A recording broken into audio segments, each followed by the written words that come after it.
Bruh. Oh my goodness. So listen, we have to call a spade, all right? That's what we have to do moving forward. That's how we separate ourselves from, the liars and the hypocrites. Having said that, there's a post I came across by EndWokeness.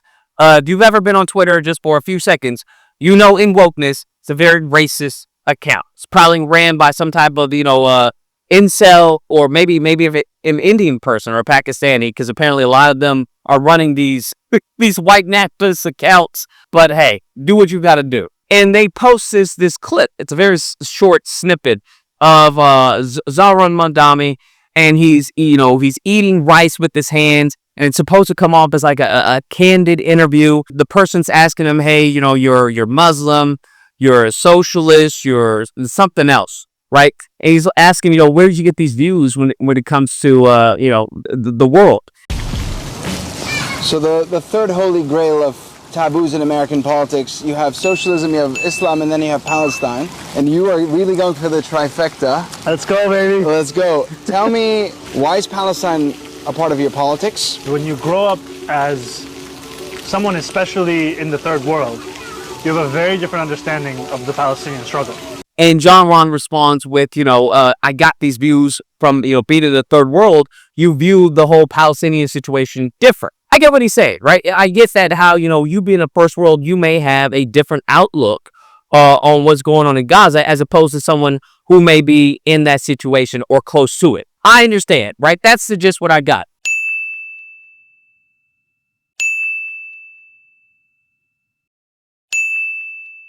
What people are doing is taking what EndWokeness did and completely running with the wrong fact. But I guess upsell is the fact that, hey, people eat with their hands. They eat burgers with their hands. They eat French fries with their hands. They eat wings with their hands. And that's where you lose a lot of people, okay? I don't know what to tell you. You're going to lose a lot of people if this is how you're going to try and defend Zana. I just don't know what to tell you.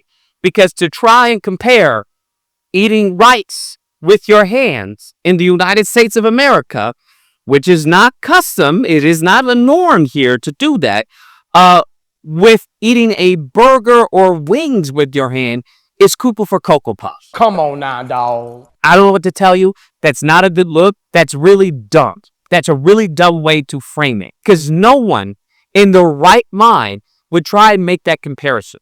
They're two very different food choices. Okay? I don't know what to tell you. Now, you can try and justify his culture or his upbringing. And even then, to be honest with you, to me, it just comes off a little disingenuous, right? Because I highly doubt if we ever catch Zohran Mamdani, just a candid, him eating his food, I highly doubt that he throws away the forks, the spoons, and just goes with his hands and starts eating his rice. Just, oh, this is amazing shrimp fried rice. I love it. I call me crazy. He could. He very well could. But I don't think he does that. New York is suffering from a crisis, and it's called halalflation. Today, we're going to get to the bottom of this. Okay, I think that's more of an optics of them trying to, communicate to a specific group of people, letting him know, hey, I'm like y'all. Hey, what's going on? I'm cool. This is my culture. Whoop-de-whoop. I get that. I absolutely get that. To everyone else, it comes off as pandering. That's what it comes off as. That being said, we don't then latch on to the pandering. What you should have latched on to was the different perspective he said he had for being a part of a third world country. That's what you should latch on to. Not him eating the rice, okay? That's not the issue. The selling point of EndWokeness' tweet was the highlight that he was inspired by the third world country, which is not what he said in the video at all. It's a completely mischaracterization of the video. And that goes to show you how brain dead their audience is, where they can show you a video and then lie about the video in the caption. Come on, man. The point being is that he has a different perspective, as I said previously, on the debacle that's going on. Just as an Israeli would probably have a different perspective, just as a Palestinian would have a different perspective. Okay, so that's what you should focus on, right? That instead of him eating his food with his hands. That's not the fight you're going to win. If you think that when, the right attacks Zohran, that your way of defending him is going to be in this style, in form, or fashion, you're going to lose. 9 out of 10, you're going to lose because the vast majority of this country is Americanized. I'll leave that up to you to describe whatever you want to describe it as.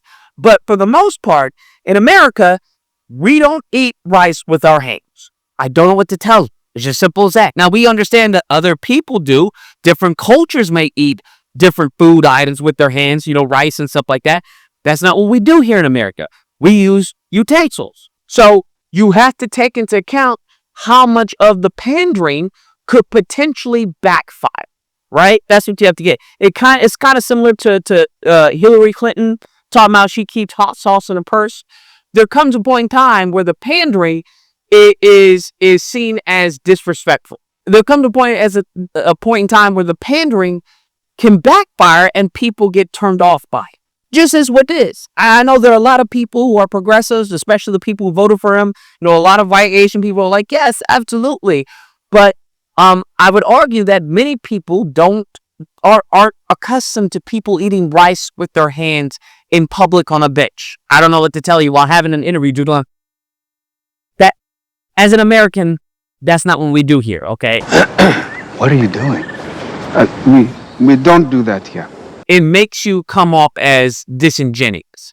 And that's the last thing you want to do is come off as disingenuous.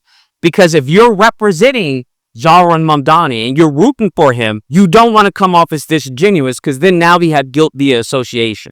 I didn't like how people responded to the tweet because I think they missed the meat of the tweet. The meat of the tweet wasn't really him eating his hands with him eating rice with his hands. The meat of the tweet was his different perspective on the Palestinian struggle. That's the meat of the tweet. Anyways, guys, that's the video. Let me know what you guys think. Whether or not believe Lucas, there's nothing wrong with that, okay? There's nothing wrong with that. That's just a xenophobic mindset that people have. Or if you have believed, sure. Albeit, by all means, having said that, we don't compare burgers and rice. That's not what we do, okay? It's just, that's a fallacious take. I don't know what to tell you. Nevertheless, if you happen this is where you know where to find me, Thursday through Saturday, Disagreement Day. You call in and we duke it out. Otherwise, I hope you guys enjoyed the video. If you did, please feel free to like, share, comment. Let me know what you guys think. Are you cool with this? You're not cool with this? Is this the way they should go? Is this a winning route? Or is this lead to the strong defeat? And subscribe. And that kind of stuff. Till next time, guys, be amazing. And it's called halalflation.